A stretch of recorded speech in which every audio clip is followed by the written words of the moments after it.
Hello friends, तो यहाँ पर मैं बताने जा रही हूँ कि आज जो भी पेपर में क्वेश्चंस वगैरह पूछे गए ना उसके बारे में तो मैंने लिख के रख लिया है। 21 मार्च को था मेरा पेपर और किस तरीके से आ रहे हैं ना मैं डिटेल में बताऊँगी।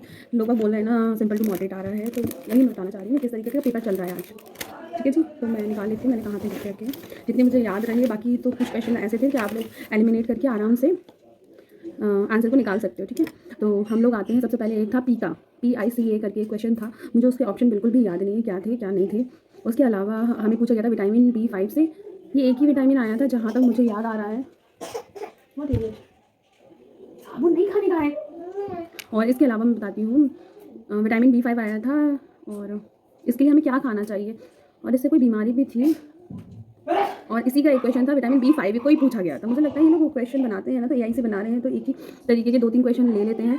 तो दूसरा क्वेश्चन है यहाँ पर जो विटामिन B5 रहता है ना उसमें क्या रहता है, आपके तलवों में क्या है, जलन होने लगती है। ठीक है, तो ये हिंदी में तो मुझे समझ में नहीं आया था, लेकिन मैंने जब पढ़ा ना तो मुझे समझ में आया। बर्निंग फीट सिंड्रोम बोलते हैं इसको। ठीक है, ये पढ़ाया गया था ऑनलाइन तो मैंने आराम से पढ़ लिया था। और इसके साथ में ये था कि हम लोग बर्निंग फीट सिंड्रोम को ठीक करने के लिए हमें क्या खाना चाहिए। तो मैं तो आंसर लगा के आई थी। जो 2 ऑप्शन मुझे याद है, नारियल था एक ऑप्शन और दूसरा था संतरा।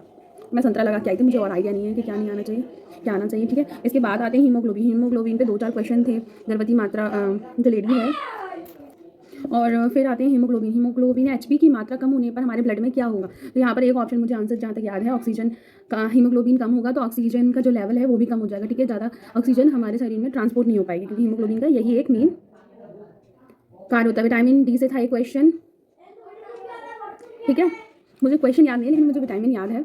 और वसा में घुलनशील जो विटामिन होते हैं ना उनको बचाने के लिए क्या सहायता करेगा, उसमें कौन सहायता करता है। उसमें था एक ऑप्शन जो आंसर है हमारा, जिसमें था क्या था आंसर मैं बताती हूँ आपको। हाँ, एंजाइम्स होते हैं ना, उसमें 2 एंजाइम्स थे, वो थे। ठीक है, एंजाइम सहायता करते हैं हमें जो वसा में घुलनशील विटामिन होते हैं उसको बचाने के लिए। इसमें HCl भी था, तो मैंने ये एलिमेंट किया कि HCl तो एब्जॉर्ब करने में हेल्प तो नहीं करेगा ना। और इसके साथ में थे TB के बैक्टीरिया से क्या प्रभाव पड़ता है। TB के बैक्टीरिया का नाम बताया गया था, अगर आपने TB पढ़ा हो तो। ठीक है, उससे क्या प्रभाव पड़ता है। और एक था छिद्र बन, हाँ इससे ये ऑप्शन बताती है। इसमें क्या होता है ना, जो TB अगर हो जाए तो वो बैक्टीरिया क्या करता है, हमारे जो पोर्स है ना, फेफड़े में जो पोर्स रहते हैं उनको बंद कर देता है। ठीक है, फेफड़ों में यह बीमारी कभी खत्म नहीं होती। ये भी ऑप्शन में था कि ये बीमारी खत्म हो जाती है कि नहीं होती है, तो नहीं खत्म होता। नेक्स्ट है डिप्थीरिया का फैलाव कैसे होगा। डिप्थीरिया होती है, डिप्थीरिया वायु से संचरण वाला जो क्या होता है रोग होता है, तो वो बताया गया था। तो यहाँ पर था एक ऑप्शन विदाउट ग्लव्स के द्वारा क्या होगा, इसका संचरण होगा। तो मैंने ये लगाया, तो मुझे आइडिया नहीं है कि ये सही है कि नहीं आंसर।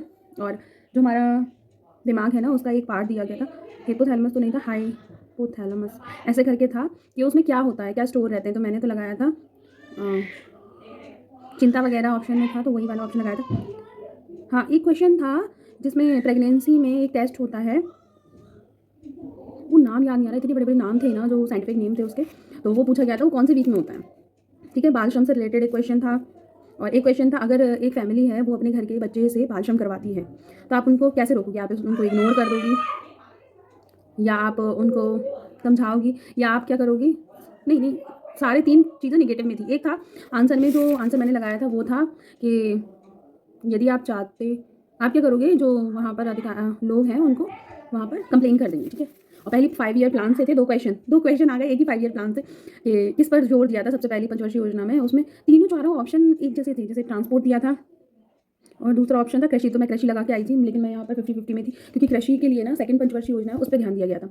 ठीक है, इसके अलावा मैं और बताती हूँ क्योंकि मैंने कुछ क्वेश्चन कल ही लिख दिए थे, मुझे बिल्कुल याद नहीं आ रहा था। और आप लोग क्या करें, अगर आप लोग भी एग्जाम देने जा रहे हैं ना तो आप क्या करें, पूरी नींद लेके जाएं। मेरी नींद कंप्लीट नहीं हुई थी ना, तो थोड़े से अच्छा नहीं गया मेरा एग्ज़ाम। अगर मैंने लास्ट ईयर अगर मेरी मिनी बीमार नहीं हुई होती तो मेरे 175 प्लस आ जाते नंबर्स। तो वही था कि आप नींद पूरी ले, प्रेजेंस ऑफ माइंड वहाँ पर वर्क करेगा। या अगर जितना जल्दी हो सके आप क्वेश्चन को एक बार समझ के नहीं कर पाएंगे, आपको 2 बार तो एटलीस्ट पढ़ना ही पड़ेगा क्वेश्चन को। तो वही है कि थोड़ा सा टाइम तो लगता ही है क्वेश्चन को। और मैं बताती हूँ आप लोगों को कहाँ गया, कल ही मैंने लिखे थे क्वेश्चन, ज़्यादा ऊपर चलेगा आई थिंक सो। हाँ हाँ, निःशक्तजन वालों को जो स्कॉलरशिप दी जाती है ना, तो उसके लिए डिसेबिलिटी के जो परसेंटेज है वो कितना होना चाहिए। तो यहाँ पर इसका आंसर है 40% होना चाहिए। ST कास्ट के बारे में पूछा गया था, जो इनको क्या दी जाती है, स्कॉलरशिप दी जाती है, तो वो किसके, कौन इनको केंद्र सरकार के अंतर्गत आती है, राज्य सरकार के जो आदिम जाति कल्याण विभाग, आदिम जाति नहीं सॉरी, अनुसूचित जनजाति कल्याण विभाग उसके द्वारा दी जाती है। तो यहाँ पर यही आंसर था पर, ठीक है।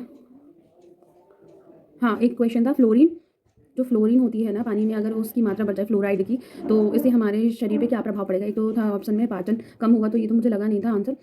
दूसरा था कि हमारा जो दांत है ना उस पर प्रभाव पड़ेगा, और उसके साथ जो हमारी हड्डियाँ हैं ना वो भंगुर हो जाएंगी। तो ये आंसर था इसका। और मैथ्स में बताती हूँ, मैट्रिक्स एक क्वेश्चन था 4 × 4।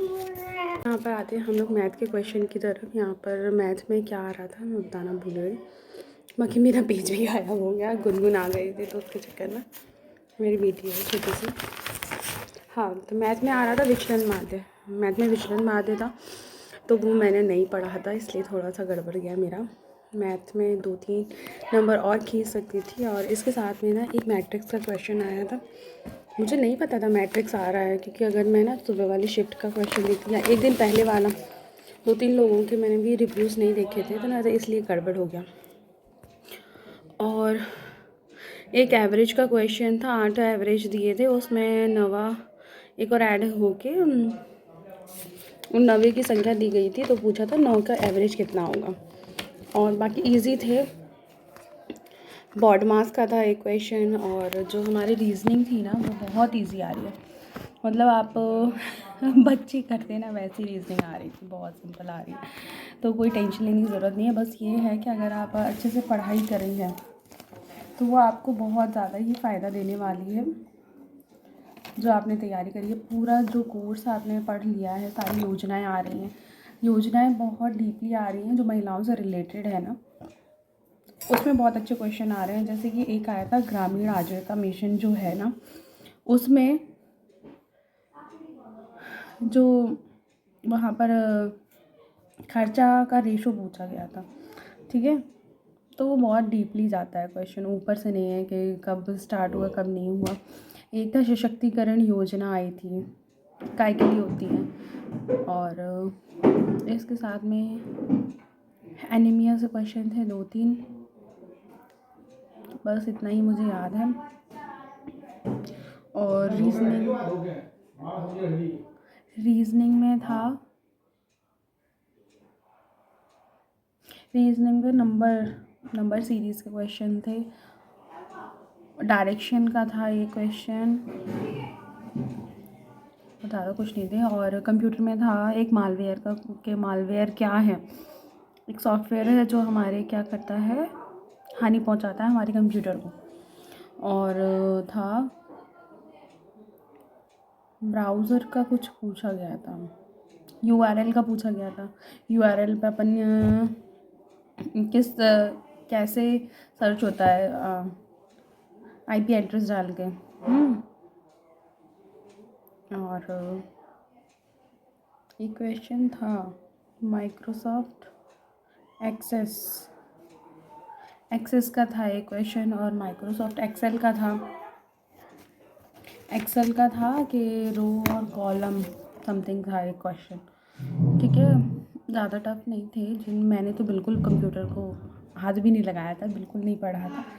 तो और अगर आपको ये वीडियो अच्छा लगे ना, इतना ही मुझे जहाँ तक याद है, बाकी अगर आप लोगों को ये क्वेश्चन रिटर्न में चाहिए ना लिखे हुए, तो मैं वो मैं आपको प्रोवाइड करा दूँगी अगर आप चाहिए तो, ठीक है जी। बाकी बहुत इजी था पेपर, कोई इतना ज़्यादा टेंशन लेने की ज़रूरत नहीं है। जिन लोगों का भी है, आप क्या करें ना, रिव्यूज़ देखते रहें।